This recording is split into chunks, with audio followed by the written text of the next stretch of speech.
Dear brothers and sisters, I'll keep it short, but I want you to remember the 5 things that I'm going to share with you, inshallah ta'ala, as we look out for Laylatul Qadr now. Sunday night begins the pursuit. Every single one of those nights has the potential to be the most consequential night of your life. And so for 10 nights, Allah subhanahu wa ta'ala will be looking out to His creation. And we ask Allah subhanahu wa ta'ala that what He sees from us is pleasing to Him. Allahumma ameen.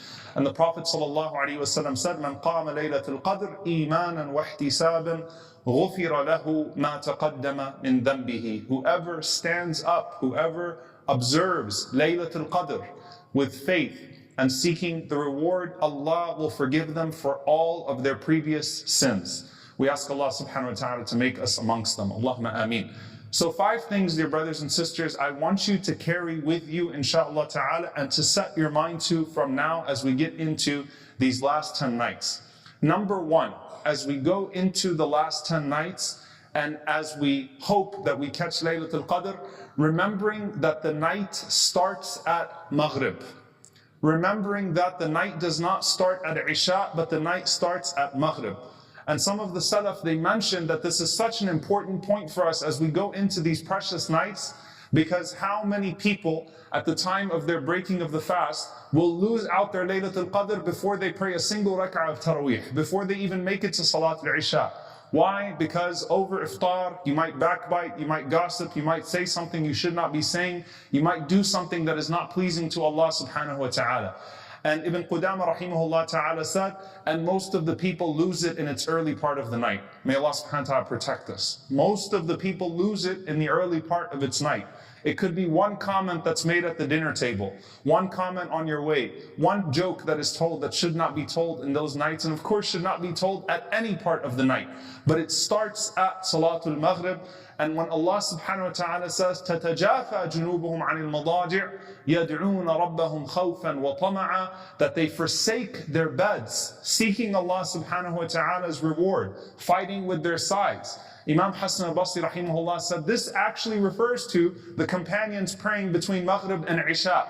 And so remember to include everything from the adhan of Maghrib all the way to the adhan of Fajr as part of your Laylatul Qadr.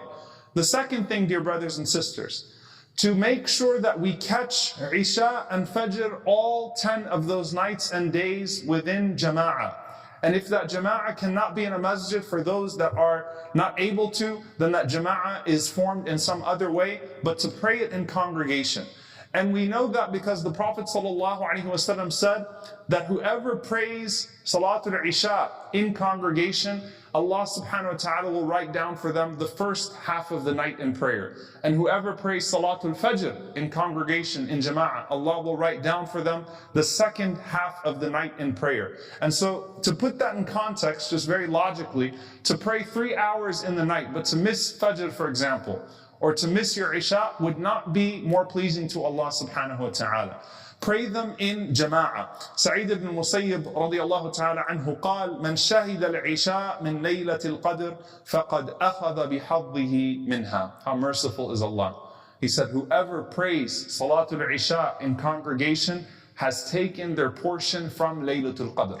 So keeping that. And if it is your regular habit and you're unable to do so, then Allah will have written it down for you anyway. But have the intention, inshallah ta'ala, for every night and day that you can, to catch Isha and to catch Fajr in Jama'ah. And if you're unable to at that time, or if you sleep through one of them and it overcomes you and you pray at home, do not grieve. Allah subhanahu wa ta'ala writes down in accordance with the intention. So that's the second thing, not to miss Isha or Fajr in Jama'ah in those nights. The third thing, what the Prophet ﷺ said authentically, that whoever prays Qiyam with the Imam until he finishes, Allah will write down for him the entire night in prayer.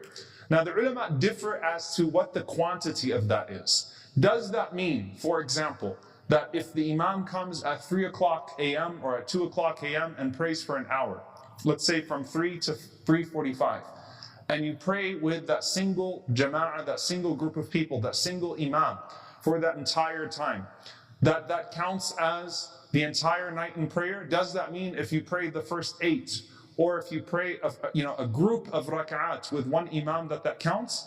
And bi'idhnillahi ta'ala, we take the opinion, inshallah ta'ala, that yes, to pray with an imam when there's an established prayer from the beginning of their qiyam until the end of their qiyam counts as the entire night of prayer. So try to be, very careful to catch it. And if you can catch both of the prayers, then do so. But to at least pray one block of the night, bi'idhnillahi ta'ala, behind an imam throughout their entire portion of what they are to read that night. And if you can catch witr with them, then do so bi'idhnillahi ta'ala. That is the third thing. Now I'll get to the ones that get a little bit more interesting and that require a little bit more thought bi'idhnillahi ta'ala. We started off this month by talking about what the best adhkar, what the best forms of remembrance in Ramadan are. What is the best dua in Laylatul Qadr? We all know the answer to that. But I want to build on that just a little bit, inshallah ta'ala. This number 4 means keeping yourself busy in dua, and particularly the short du'as. I'm going to mention the reason why. Most people in here, if not everyone, already memorizes Allahumma innaka afuwun tuhibbul afwa fa'fu anni. Oh Allah, you are the pardoner, you love to pardon, so pardon me. Most of us memorize that dua. We have been taught it at a very young age. Alhamdulillah, when Aisha radiallahu anha asked the Prophet ﷺ, what dua should I make? The Prophet ﷺ did not give her a page dua that we would all be fumbling to try to find it and try to repeat it and get through the Arabic of it. No, anyone can memorize this dua and anyone can learn its meaning very quickly. That in and of itself is a mercy of Allah subhanahu wa ta'ala. However, the ulama say, build on that concept of the short, comprehensive du'as as you move around on Laylatul Qadr. Even, subhanAllah, even they said if you're on your way to relieve yourself and come back, keep the short du'as on your tongue. Why? Because the Messenger sallallahu alaihi wasallam said, أَحَبُّ الدُّعَاءِ إِلَى اللَّهِ أَجْمَعُهَا. The most beloved of du'as to Allah, the most beloved of supplications to Allah, are the ones that are the most comprehensive. What do you say in tawaf between Al-Rukn al-Yamani and Al-Hajar al-Aswad, the last round of tawaf? You just keep repeating what? رَبَّنَا آتِنَا فِي الدُّنْيَا حَسَنَةً وَفِي الْآخِرَةِ حَسَنَةً وَقِنَا عَذَابَ النَّارِ. As you're moving around, whatever you're doing, as you're trying to think of what you want to do next, as you're immersed in your du'as, sandwiched in between your personal du'as, use the short, comprehensive du'as you memorize from the sunnah of the Prophet ﷺ and let them engage you throughout the entire night. The short adhkar, the short forms of remembrance, and the short, comprehensive du'as from the Messenger ﷺ. Finally, dear brothers and sisters, number 5. This is the most comprehensive way to understand Laylatul Qadr, and it's very important. The narration about the Prophet ﷺ, إِذَا دَخَلَ الْعَشْرُ شَدَّ مِئْزَرَهُ وَأَحْيَا لَيْلَهُ وَأَيْقَظَ أَهْلَهُ sallallahu alaihi wasallam, that when the last 10 nights would come in, the Prophet ﷺ would tighten up his waist belt and he would give life to the night. He would enliven the night. The whole night was alive. What a beautiful expression. The night of the Prophet ﷺ was alive. And he would wake up his family. He would make sure that his family also was participating in it. Rasulullah ﷺ, when he said, do not turn your homes into graveyards. Assign a share of your salah to your homes. Don't turn them into graves. Why? Because dhikr gives life to the heart and it gives life to any space that we are in. Imam al-Shafi'i, rahimahullah ta'ala, he has a very important reflection on this hadith. He says that when you look at the companions of the Prophet ﷺ, some of them preferred to spend the night in praying. Some of them preferred to spend the night in qira'at al-Quran, in the recitation of the Quran. Some of them preferred to spend the night in dua. Some of them preferred to spend the night distributing their sadaqat. Each one of them had a regimen, and they weren't all the same. Because the Prophet ﷺ's description in this regard was simply give life to the night. All of the deeds that would give life to the night. And so every single Muslim is included in this category, that you have something to give life to every portion of the night. And within that, you diversify your good deeds. And an easy way to remember this, dear brothers and sisters, is that all of the good deeds that are preferred in Ramadan are even more preferred in the last 10 nights of Ramadan. And make sure there's a portion of each one of them in the last 10 nights. This is what Imam al-Nawawi rahimahullah ta'ala said.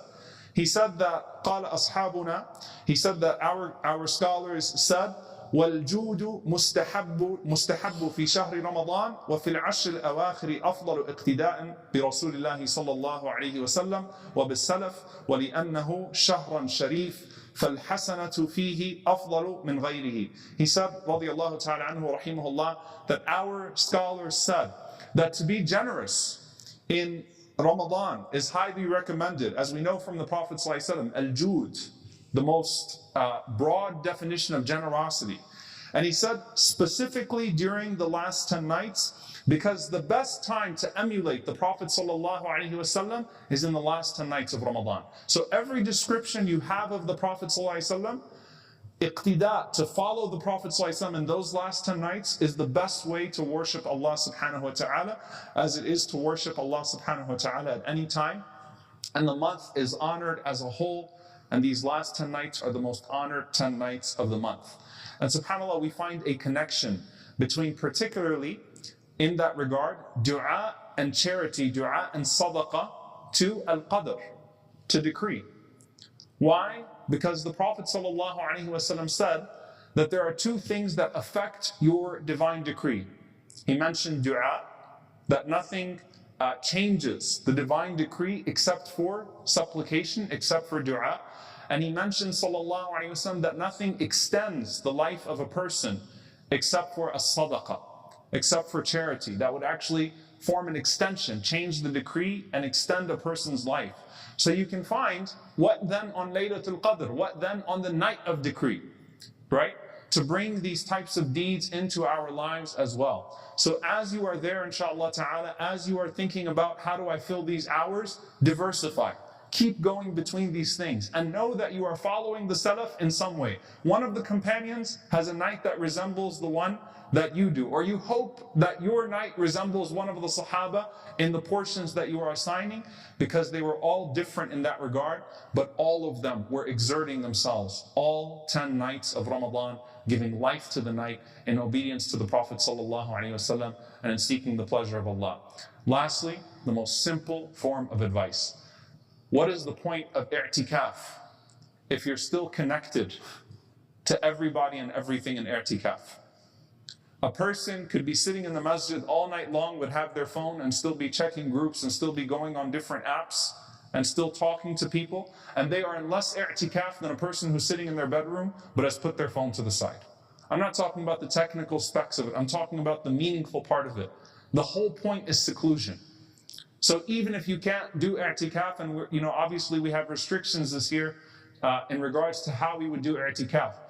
Even if you can't physically do i'tikaf, do not leave room for yourself to get lost in something during the last 10 nights. So if I could take an oath in Jummah, I would, from each and every single one of you. No social media, no WhatsApp, no text messages, no nothing, except of course if you're texting someone from your family or something just to get something done.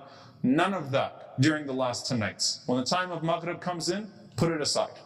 I'm not going to check anything. I'm not going to go to anything, because Allah knows that 1 minute turns quickly into 30 minutes, and then that one conversation quickly turns into 10 sayyat, 10 sins. Be careful. Cut it all off in the last 10 nights. Rasulullah ﷺ went in complete i'tikaf in the last 10 nights.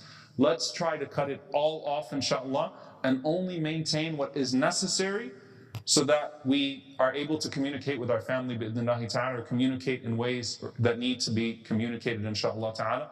But cut it all off and don't leave even an inch of it to corrupt any one of those precious 10 nights. Remember, subhanAllah, Laylatul Qadr, the night of Laylatul Qadr, was lost because the Prophet ﷺ came out and he saw two companions that were arguing. And Allah subhanahu wa ta'ala rafa'aha, Allah Azza wa Jal lifted it from the Prophet ﷺ and the companions because of two people that were arguing. Do not be that person, subhanAllah, where the angels are on their way to you and then you quickly do something and they leave you. Don't do that. May Allah subhanahu wa ta'ala allow us to isolate our hearts, seclude our hearts, our thoughts, our bodies, our tongues, everything from that which is displeasing to Allah. May Allah subhanahu wa ta'ala allow us to engage in that which is pleasing to Allah. SubhanAllah, dear brothers and sisters, just like with Hajj, la rafatha wa la fusuqa wa la jidala fil Hajj, it's Don't do anything to mess it up. Don't do anything to mess up Arafah. The same thing is true. Don't do anything to mess up your Laylatul Qadr. May Allah protect us from doing so, and may Allah allow us to exert ourselves and connect with Him in a way that gives us a lifetime of good deeds and gives us a lifetime of consciousness and taqwa of Allah subhanahu wa ta'ala, so that we rise to the level of ihsan, rise to the level of excellence, and be amongst His most pleasing servants. Allahumma ameen. أقول قولي هذا وأستغفر الله لي ولكم ولسائر المسلمين فاستغفروه إنه هو الغفور الرحيم. الحمد لله والصلاة والسلام على رسول الله وعلى آله وصحبه ومن والاه. اللهم اغفر للمؤمنين والمؤمنات والمسلمين والمسلمات الأحياء منهم والأموات إنك سميع قريب مجيب الدعوات. اللهم اغفر لنا وارحمنا واعف عنا ولا تعذبنا. ربنا ظلمنا أنفسنا وإن لم تغفر لنا وترحمنا لنكونن من الخاسرين. لا إله إلا أنت سبحانك إنا كنا من الظالمين. اللهم إنك عفو كريم تحب العفو فاعف عنا. اللهم اغفر لوالدينا رب ارحمهما كما ربونا صغارا. ربنا هب لنا من أزواجنا وذرياتنا قرة أعين واجعلنا للمتقين إماما. اللهم انصر إخواننا المستضعفين في مشارق الأرض ومغاربها. اللهم أصلح أحوال إخواننا المنكوبين في كل مكان. اللهم عليك بالظالمين في كل مكان. اللهم أهلك الظالمين بالظالمين وأخرجنا وإخواننا من بينهم سالمين. عباد الله، إن الله يأمر بالعدل والإحسان وإيتاء ذي القربى وينهى عن الفحشاء والمنكر والبغي يعظكم لعلكم تذكرون. فاذكروا الله يذكركم واشكروه على النعماء يزد لكم ولذكر الله أكبر والله يعلم ما تصنعون. وأقم الصلاة.